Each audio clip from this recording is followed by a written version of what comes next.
நீங்கள் கேட்டுக்கொண்டிருப்பது தென்கட்சி கோ சுவாமிநாதனின் சிரிப்பும் சிந்தனையும்கான கதைகளை முழுவதையாக கேட்டு மகிழுங்கள்.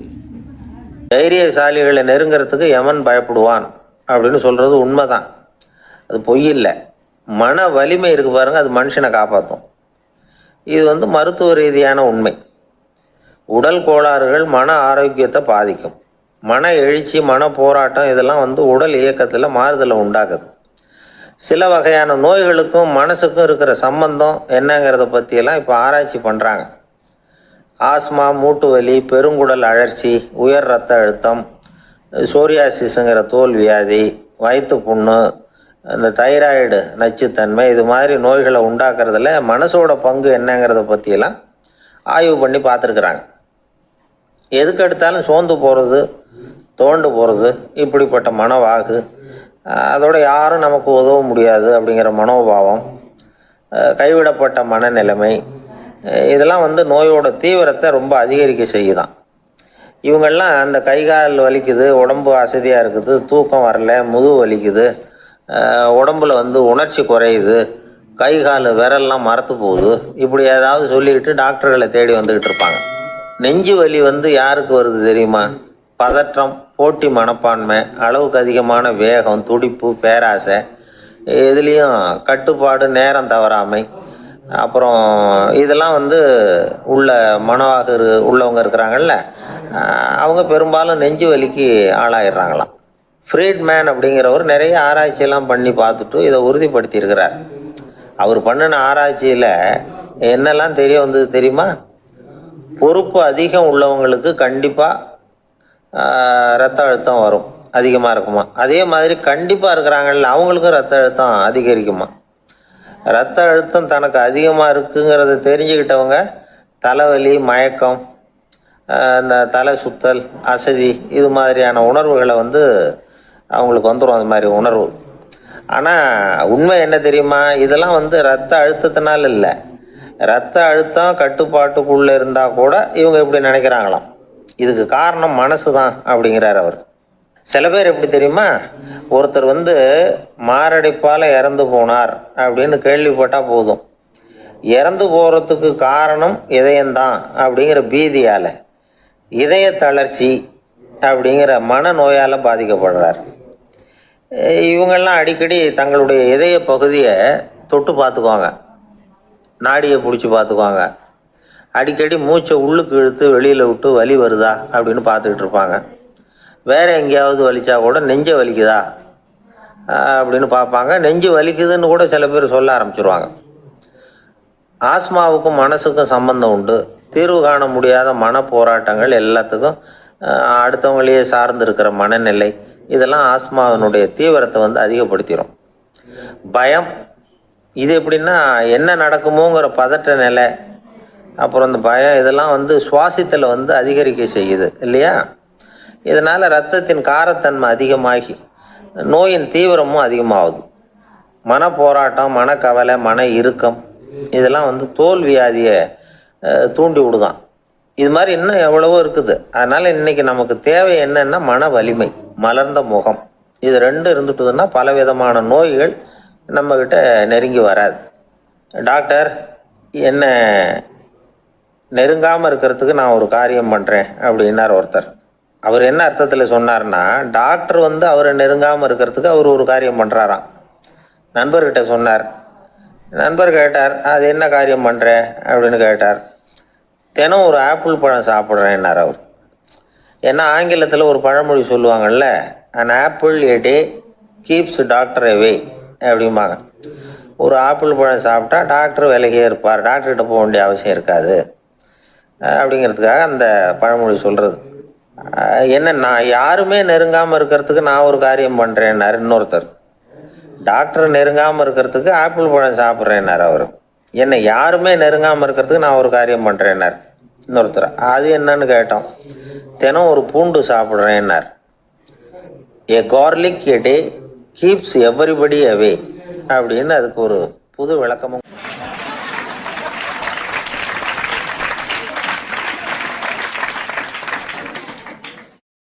என்னை விட யோக்கியம் இந்த உலகத்தில் வேற யாரும் இல்லை சார் அப்படின்னார் ஒருத்தர். அவரை விட அயோக்கியன் வேற யாரும் இருக்க முடியாதுங்கிற முடிவுக்கு கேட்டவங்க வந்துட்டாங்களாம். மனுஷனுக்கு இருக்கிற ஒரு மிகப்பெரிய குறையே தன்கிட்ட இருக்கிற குறை அவனுக்கு தெரியாமல் போகிறது தான். ஆனால் அடுத்தவங்ககிட்ட இருக்கிற குறை அவனுக்கு தெளிவாக தெரிஞ்சிடும். ஒரு ஒட்டகம் ஒரு கொக்கை பார்த்து ஒரு கேள்வி கேட்டுதான். என்ன கேள்வி தெரியுமா? உன் கழுத்து ஏன் இப்படி வளைஞ்சி போயிருக்குது அப்படின்னு கேட்டிருக்கு. இதுக்கு உடம்பே வளைச்சல். இது போய் கொக்கை கிண்டல் பண்ணுது. இன்னைக்கு மனித சுபாவமும் கிட்டத்தட்ட இப்படி தான் இருக்குது. இந்த உலகத்தில் குறையில்லாத மனிதர்கள் யாரும் கிடையாது, நாம் உள்பட. அப்படிங்கிறத முதல்ல நாம் நல்லா புரிஞ்சுக்கணும். ஒரு ஊரில் ஒரு விற்பனை நிலையம் இருந்தது. செல்ல பிராணிகளை விற்பனை செய்கிற நிலையம் அது. நாய், கிளி, பூனை இப்படி நிறைய வச்சு விற்பனை பண்ணிகிட்டு இருக்கிறாங்க. நாய்க்குட்டி விற்பனை செய்கிற பகுதியில் ஒரு சிறுவன் நின்றுக்கிட்டு இருந்தான். விற்பனை செய்கிற ஆளுகிட்ட விலை கேட்டுக்கிட்டு இருந்தான். அதோ இருக்குதே அந்த நாய்க்குட்டி என்ன விலை அப்படின்னு கேட்டானா. 1000 ரூபா அப்படின்னாரான். சரி அது வேணாம், இது என்ன விலைன்றிருக்கான். 500 ரூபா அப்படின்னாரான். இந்த சின்ன பையன் கையில் வச்சுருந்தது வெறும் 50 ரூபா தான். அதனால் இதை விட குறைச்சலாக கிடைக்குமான்னு பார்த்துருக்கான். அந்த கடையில் ஒரு மூலையில் சரியாக கவனிக்கப்படாமல் ஒரு நாய்க்குட்டி படுத்து கிடந்தது. பாவமாக கத்திக்கிட்டு இருந்தது. அதை பார்த்ததுமே இவனுக்கு அது ரொம்ப பிடிச்சி போச்சு. உடனே அந்த கடைக்காரரை பார்த்து, அதுவும் அந்த மூலையில் படுத்து கிடக்குதே அந்த நாய்க்குட்டி என்ன விலை அப்படின்னு கேட்டிருக்கான். தம்பி, அது ஒரு கால் ஊனம், அதனால் அது உன்னோட குதித்து விளையாடவோ ஓடுறதோ அதால் முடியாத காரியம் அப்படின்ட்டுருக்கார் அவர். அது தெரிஞ்சுதாங்க கேட்குறேன், அதோட விலை என்ன அதை மட்டும் சொல்லுங்களேன் அப்படின்ட்டுருக்கான். தம்பி, இது கால் ஊனம் உள்ள ஒரு நாய். இதை போய் காசு கொடுத்து வாங்கிறதுக்கு யாராவது பிரியப்படுவாங்களா? இதை நான் உனக்கு இலவசமாகவே தர்றேன், எடுத்துகிட்டு போ அப்படின்னாரான். இதை கேட்டதும் அந்த சிறுவனுக்கு கோவம் வந்துட்டு தான். நீங்கள் ஒன்றும் சும்மா கொடுக்க வேணாம், இந்தாங்க 50 ரூபா, இதை வச்சுக்கிட்டு நாய்க்குட்டியை கொடுங்க அப்படின்ட்டுருக்கான். அவருக்கு ஒன்றும் புரியல, ஆச்சரியமாக இருந்தது. சரின்னு பணத்தை வாங்கிட்டு நாய்க்குட்டியை தூக்கி கொடுத்தார். அந்த சிறுவன் அந்த நாய்க்குட்டியை 2 கையாலையும் வாங்கினா, மார்போட பிரியமாக சேர்த்து அணைச்சிக்கிட்டான். தெருவில் இறங்கி நடக்கிறான். அப்படி நடக்கும் பொழுது தான் பார்க்குறார், கடைக்காரர் ஆச்சரியமாக அவனை பார்க்குறார். அப்போ தான் அவருக்கு ஒரு விஷயம் புரியுது. அந்த சிறுவன் தெருவில் நாய்க்குட்டியை மார்போடு அணைச்சிக்கிட்டு விந்தி விந்தி நடந்து போய்கிட்டு இருக்கிறான். ஆமாம், அவனுக்கும் ஒரு கால் ஊனம். இந்த நாய்க்குட்டியை யாருமே வாங்க மாட்டாங்கன்னு நினச்சிக்கிட்டு இருந்தார். குறையுள்ள அதுக்கும் ஒரு எஜமானன் கிடைச்சுட்டான். அதனால் ஊனம் ஒரு குறை இல்லை அப்படிங்கிற உண்மையை அந்த கடைக்காரர் புரிஞ்சுக்கிட்டாராம். நம்மால் ஒருத்தர் கொஞ்சம் வயசானவர், எழுந்திரிச்சு சரியாக நடக்க முடியாது, சாய்வு நாற்காலியிலேயே எப்பவும் உட்காந்துருப்பார். அவர் தனக்கு துணையாக ஒரு நாயை பக்கத்தில் வச்சுருந்தார். அதுவும் ரொம்ப வயசான ஒரு நாய், எழுந்திரிக்கவே சிரமப்படும், நடக்கவும் முடியாது. அவர் பக்கத்துலேயே இதுவும் சோர்ந்து போய் படுத்து கிடக்கும். அந்த பெரியவரை பார்க்க வந்த ஒருத்தர் கேட்டார், ஏங்க, ஒரு சின்ன பையனை உங்களுக்கு துணையாக வச்சுக்கப்படாதா? இந்த நாயை உங்களுக்கு பாதுகாப்பாக வச்சுருக்கிறீங்களே, உங்களுக்கு ஒரு ஆபத்துன்னா இது எப்படி உங்களுக்கு உதவ முடியும் அப்படின்னார். அப்போ அவர் சொன்னாராம், எனக்கு ஒரு ஆபத்துன்னா அந்த சமயத்தில் இந்த நாய் என்னை தனியாக விட்டுட்டு ஓடி போயிடாமல் இருக்கணும்ல, அதுக்காக தான் இதை நான் வச்சுருக்கிறேன் அப்படின்னாராம்.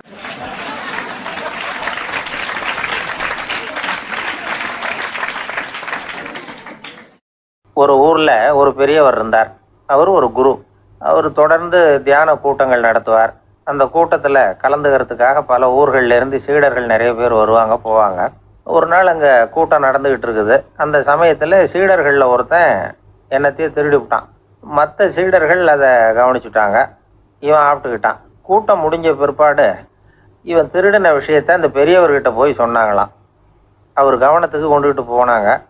ஆனால் அவர் இதை காதிலே போட்டுக்கல, கண்டுக்கவே இல்லை. போய் சொன்ன சீடர்களுக்கெல்லாம் ஏமாத்தமாக போயிட்டுது. என்ன இது, இவ்வளவு தூரம் நாம் கண்டுபிடிச்சி போய் சொல்கிறோம், அவர் கண்டுக்கவே மாட்டேங்கிறாரே அப்படின்னு ஒரு மாதிரி ஆயிட்டாங்க. இருந்தாலும் அதை பற்றி ஒன்றுமே சொல்லிக்கல, பேசாமல் இருந்துட்டாங்க. கொஞ்ச நாள் ஆச்சு. அதே ஆள் மறுபடியும் ஒரு திருட்டில் மாட்டிக்கிட்டான். சீடர்கள் மறுபடியும் அந்த குரு கிட்ட விஷயத்த சொன்னாங்க. அவர் அப்பவும் வழக்கம் போல சும்மாவே இருந்துட்டார். இவர் இப்படி இருக்கிறத பார்த்ததும் அந்த சீடர்களுக்கு கோபம் வந்துட்டுது. உடனே அந்த சீடர்கள்லாம் ஒன்று கூடி பேசினாங்களாம். எல்லாருமா சேர்ந்து ஒரு விண்ணப்பம் தயார் பண்ணாங்க. அதை குருநாதர்கிட்ட கொண்டுட்டு போய் கொடுத்தாங்க.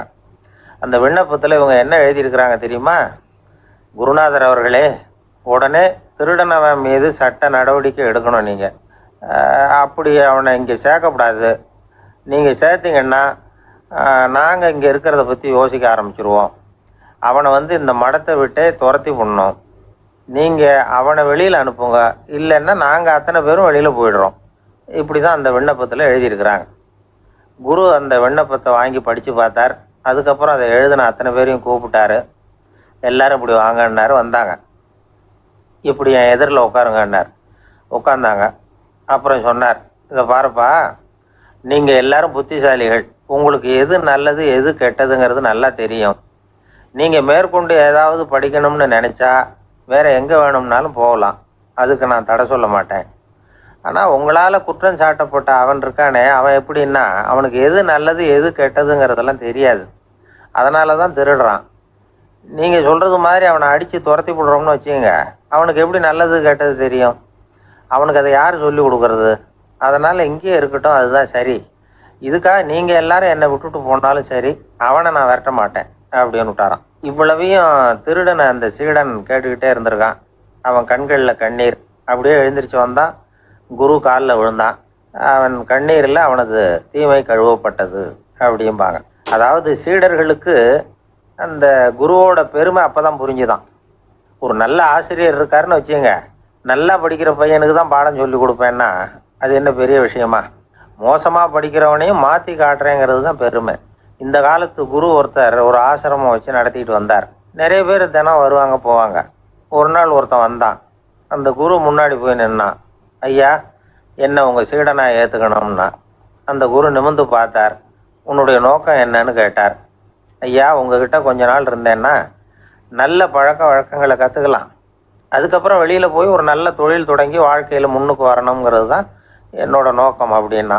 நீ சொல்கிறது சரி, ஆனால் உன்னால் இங்கே நல்ல பழக்க வழக்கங்களை கற்றுக்க முடியலேன்னு வச்சுக்கோ, அப்போ என்ன பண்ணுவேன் அப்படின்னு கேட்டார் அவர். அப்படி ஆச்சுன்னா என்ன, உங்களை மாதிரியே ஒரு ஆசிரமம் ஆரம்பித்து அதுக்கு குருவாக இருந்துட்டு போகிறேன் அப்படின்னு நானும்.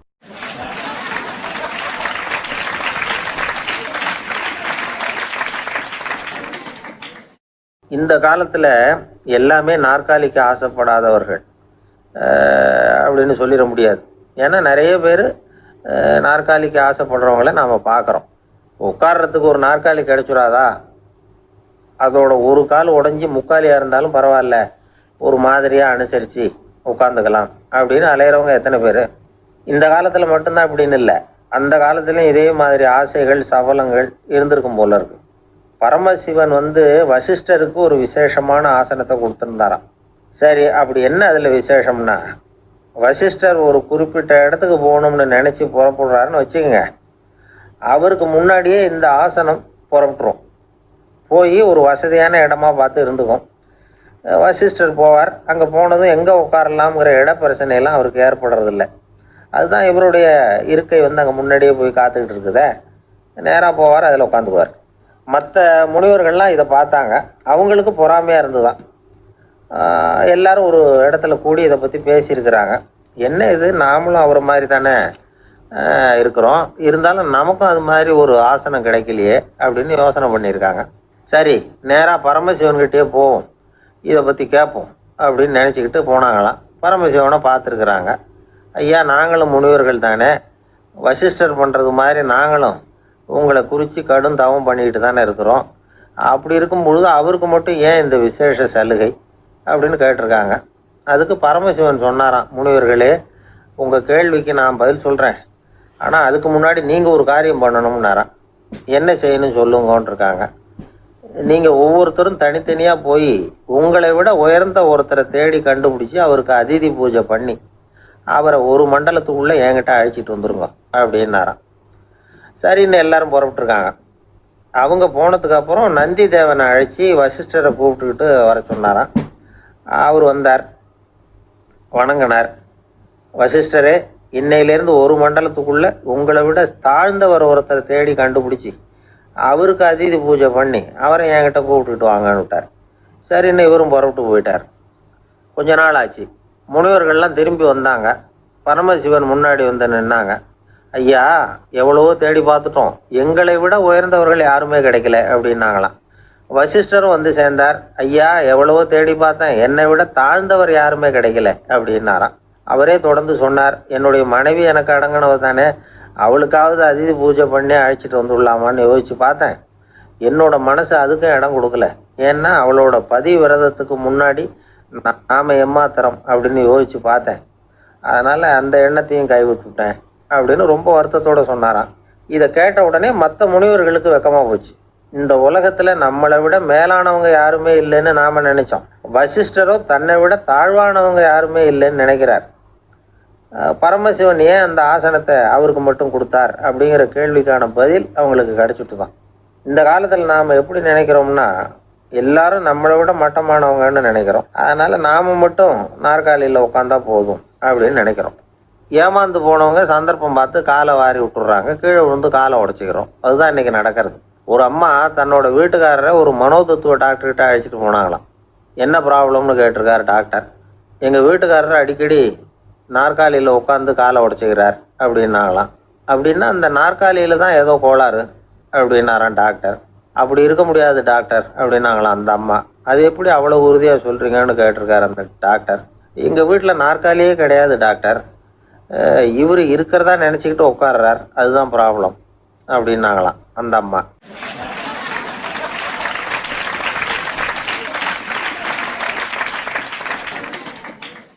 ஒரு தடவை கலைவாணர் NS கிருஷ்ணன் பேராசிரியர் கல்கியை சந்தித்து பேசிக்கிட்டு இருந்தாராம். கலைவாணர் கல்கியை பார்த்து, எனக்கு கதை எழுத ஆசையாக இருக்குது, எப்படி எழுதுறதுன்னு கேட்டாராம். கதை எழுதுறதுக்கு 4 மை வேணும்னாராம் கல்கி. அப்படியா, அப்படின்னா என்னென்ன கலர் மை அப்படின்னு கேட்டிருக்காரு கலைவாணர் சிரிச்சுக்கிட்டே. நான் சொன்னது கலர் மை இல்லை, அது வேற மை. அதாவது கதை எழுதுறதுக்கு தேவைப்படுகிற 4 மை எதுன்னா, 1 திறமை, 2 பேணாமை, 3வது தனிமை, 4வது பொறுமை அப்படின்னாராம். உடனே கலைவாணர், உங்கள் யோசனை அருமை அப்படின்னாராம். அதுதான் கலைவாணர். பொதுவாக எழுத்தாளர்கள் எழுதுகிற மாதிரி நடந்துக்கிறது இல்லை. ஆனால் கலைவாணர் என்ன சொல்லுவாரோ அதே மாதிரி நடந்துக்குவார். எல்லாருக்கும் எல்லாம் கிடைக்கணுங்கிற கருத்தை சினிமா படங்களில் வலியுறுத்துவார். அதே மாதிரி நடைமுறை வாழ்க்கையிலேயும் எல்லாருக்கும் எல்லாமும் கொடுப்பார். பணம், பதவி, புகழ் இப்படி எதுவுமே இல்லாத ஒரு சாதாரண மனுஷனாக இருந்தால் கூட இவர் மனுஷனுக்கு கொடுக்குற மரியாதையில் கொஞ்சமும் குறைச்சல் இருக்காது. இந்த குணம் சாதாரணமாக எல்லாருக்கும் இருக்கிறது இல்லை. அவர் சினிமா தியேட்டருக்கு போய் சினிமா பார்க்குறது வழக்கம். அவர் வந்திருக்கிறாருங்கிறது தெரிஞ்சால் போதும், வெளியில் பிச்சைக்காரங்க வந்து கூடிடுவாங்க. இது அவருக்கு தெரியும். வெளியில் நம்மளை நம்பி ஒரு கூட்டம் காத்துக்கிட்டு இருக்குமேன்னு நினைப்பார். உடனே ஒரு 100 ரூபா நோட்டை கொடுத்து சில்லறையாக மாற்றிட்டு வர சொல்லுவார். படம் முடிஞ்சு வெளியில் வர்றப்போ சில்லறையோடு வருவார். எல்லாருக்கிட்டையும் கொடுத்துருவார். ஏன்னா எல்லோரும் தேடிட்டு வருவாங்க அவரை. என்ன எல்லாரும் சௌக்கியமாக இருக்கிறீங்களா அப்படின்னு பிரியமாக விசாரிப்பார். ஏதோ ரொம்ப நெருங்கின சொந்தக்காரங்களை விசாரிக்கிறது மாதிரி விசாரிப்பார். தன்கிட்ட இருக்கிற சில்லறையை எல்லாருக்கும் சமமாக பிரித்து கொடுத்துட்டு தான் அங்கேருந்து புறப்படுவார். ஒரு நாள் அது மாதிரி புறப்படுற சமயத்தில் ஒரு சின்ன பையனுக்கு சில்லறை எதுவும் கிடைக்கல கொடுக்கறதுக்கு. இது கலைவாணருக்கு தெரியாது. காரில் ஏறி புறப்பட்டு போயிட்டார். அந்த பையன் காரை பிடிச்சிக்கிட்டு பின்னாடியே ஓடியாந்துருக்கிறான். ஐயா, நீங்களே இல்லைன்னு சொன்னால் நான் என்ன பண்ணுறது, இன்னைக்கு பட்னி தான், அம்மாவுக்கு வேற உடம்பு சரியில்லை அப்படின்னு கத்திக்கிட்டே ஓடியாந்தானா. கலைவாணர் கவனிச்சுட்டார். உடனே காரை நிறுத்த சொன்னார். இறங்கினார். அந்த சின்ன பையனை கட்டி பிடிச்சிக்கிட்டு, என்னை மன்னிச்சுக்கப்பா, நான் கவனிக்காமல் வந்துட்டேன் அப்படின்னு சொல்லி அழ ஆரம்பிச்சிட்டாராம். இன்னொரு தடவை இதே மாதிரி ஒரு தியேட்டர்லேருந்து வெளியில் வந்திருக்கிறார். ஒரு ஆள் அவர்கிட்ட வந்து நின்றுருக்கார். அவர் கொடுக்கறதுக்கு இவர்கிட்ட பணம் இல்லை. பணம் இல்லையாப்பா அப்படின்னாராம். உங்ககிட்டயே இல்லையா அப்படின்னாராம் அவர். கலைவாணருக்கு மனசு ரொம்ப சங்கடமாக போச்சு. உடனே புறப்பட்டு வீட்டுக்கு போனார். அங்கே இங்கே தேடி பார்த்து அங்கேருந்த கொஞ்சம் நெஞ்ச சில்லறையை எடுத்தார். காரு டிரைவரை கூப்பிட்டார். தியேட்டர் வாசலில் நின்றுக்கிட்டு இருந்த ஆசாமியோட அங்க அடையாளங்களை சொன்னார்.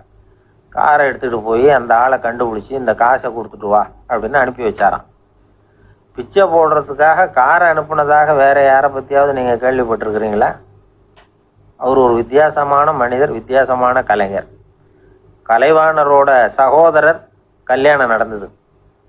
அதில் தியாகராஜ பாகவதர் கச்சேரி முடிஞ்ச உடனே அதில் சம்பந்தப்பட்ட கலைஞர்களுக்கெல்லாம் கலைவாணர் பரிசுகள் கொடுக்குறார். அந்த கச்சேரியில் கடம் வாசித்தவருக்கு மட்டும் மற்ற எல்லாருக்கும் கொடுத்ததை விட பெருசாக ஒரு வெள்ளிக்கோப்பையை பரிசாக கொடுத்தாராம். மற்றவங்களுக்கெல்லாம் சின்னதாக கொடுத்துட்டு கட வித்வானுக்கு மட்டும் பெருசாக பரிசு கொடுக்குறீங்களே ஏன்னு கேட்டிருக்கிறாங்க. அதுக்கு கலைவாணர் விளக்கம் கொடுத்தாராம். இப்பெல்லாம் ரயிலில் கூட்டம் அதிகங்கிறது உங்களுக்கு எல்லாருக்கும் தெரியும். இந்த வித்வான் இவ்வளவு பெரிய மண்பானையை ரயிலில் ரொம்ப பத்திரமா உடையாம ரொம்ப தூரத்திலேருந்து கொண்டு வந்திருக்கிறாரே, அது என்ன சாமானியமான காரியமா? அவரோட அந்த சாமர்த்தியத்தை பாராட்டுறதுக்காக தான் அவருக்கு இவ்வளவு பெரிய பரிசு அப்படின்னாராம்.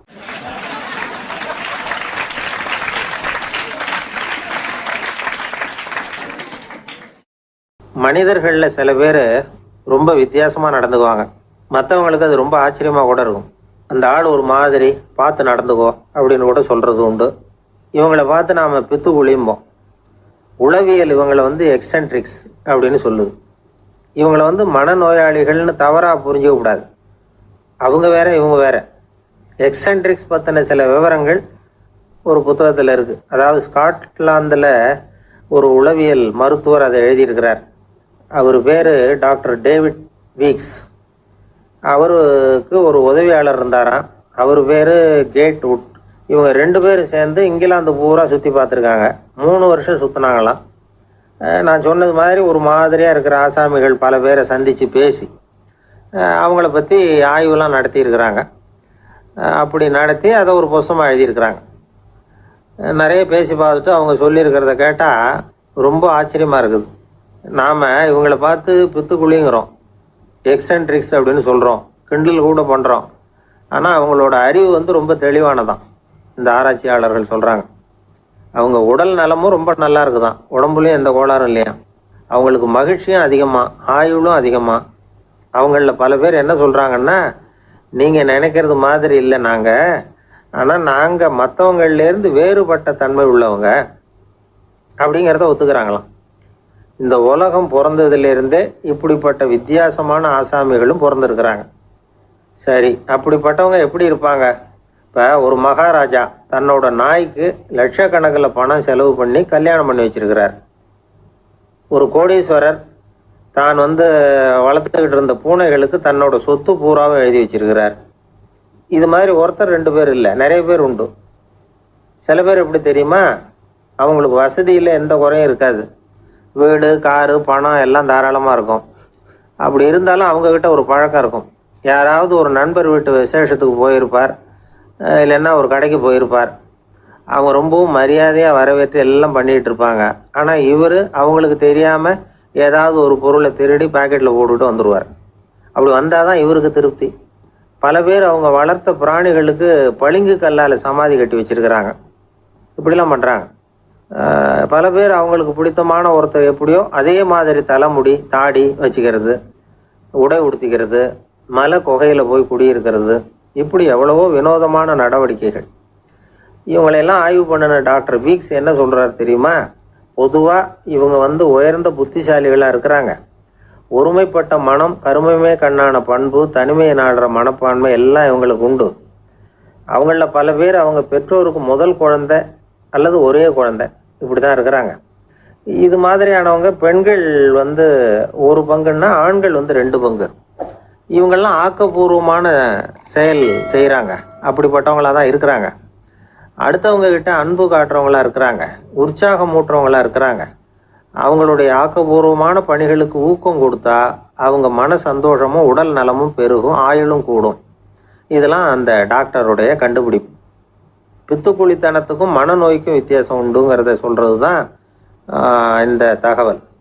அதனால் 2ம் ஒன்றுன்னு நினச்சிடக்கூடாது.